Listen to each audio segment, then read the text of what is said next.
Writing prompts don't work, proclaims Abby Emmons, a popular educator about fictional writing. Why? Because they are missing the most vital ingredient of storytelling: internal conflict. This declaration holds true when writing your family history as well.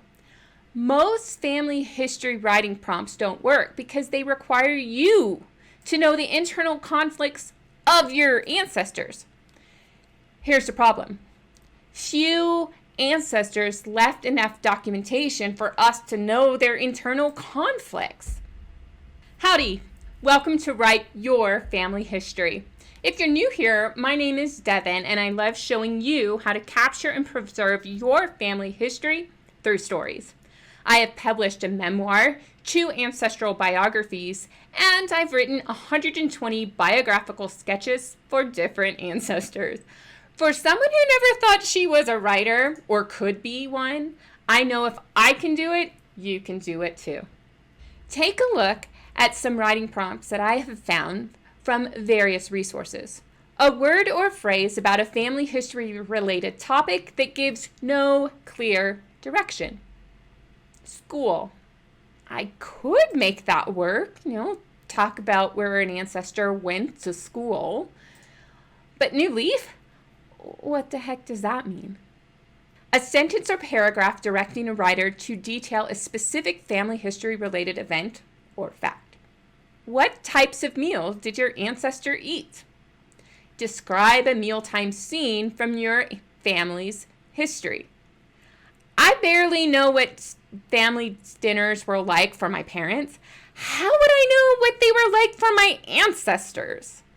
A sentence or paragraph directing a writer to speculate about an ancestor or their world. Choose an event from your family's history and write an alternative ending to it. Perhaps someone made a different choice or didn't survive something. How could that change the course of your family's history? Pick 2 ancestors from your family's history who didn't know each other. Then imagine a scene where the 2 meet. What would they talk about? And what would their first impressions be of each other? I have no idea what they would say. I have no idea what they would think about one another. And I don't even know if they would talk to each other because they might be an introvert. For some, these types of writing prompts start their creative juices flowing. But for many family historians, these family history writing prompts are unhelpful. To understand why such writing prompts fall short of their goals, let's first define the intent of such prompts. According to an article from the University of Connecticut, the purpose of a writing prompt is to encourage the student's interest in a topic and then encourage them to write about it in a thoughtful and creative way. There are several benefits that advocates of writing prompts suggest, and these include jumpstart writing when you're stuck. If you don't know what to write, use a prompt to get started. Get out of your writing comfort zone. If you fall into a repetitive storytelling rut, prompts can help you think about your story from a new angle. Spice up boring writing. If a story is too factual or lacks interest, a writing prompt may help freshen up a story. But writing prompts hindered my ability to write quickly without stress. When I started writing stories about my ancestors, I felt an extreme urgency. My last living grandmother had died, my mother's health was failing.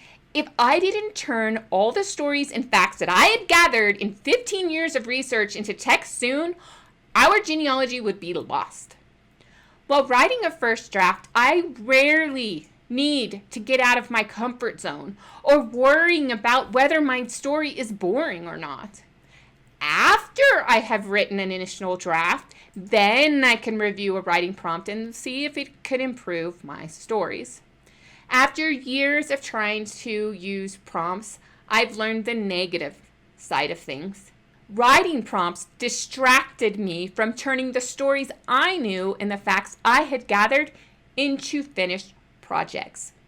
In the end, being frustrated kept me from writing a family story.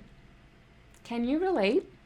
While writing prompts are not magical solutions to turn a wish to write a family history book into a finished project, here are some things that I find helpful.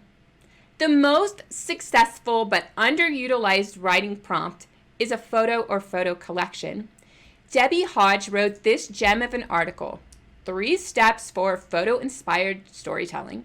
It's from a few years back, but these tips are the foundation of many of my photo writing successes. After giving photos stories, writing paragraphs by extracting details from records has never failed to generate support for an ancestor's stories. String those record-based paragraphs together and you can draft an entire book. To enhance a story, I will then seek out descriptions of my ancestor and the places they lived or visited. Many authors know how to show and not tell a story. Descriptions help show what an ancestor looked like and place them in a time and place. Finally, I cannot stress enough how history and customs play a role in the decision-making process of our ancestors. Knowing a failed revolution in Germany in 1848 plus a famine instigated a mass migration out of the Germanic states offers so much value to the stories of my German great-grandmas and great-grandpas. If I have given you value during this video, please click the like button and leave me a comment.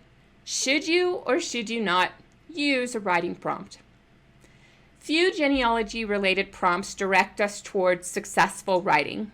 Therefore, I advise you to either ignore the prompts completely or use them after you've written the first draft about your ancestor's life.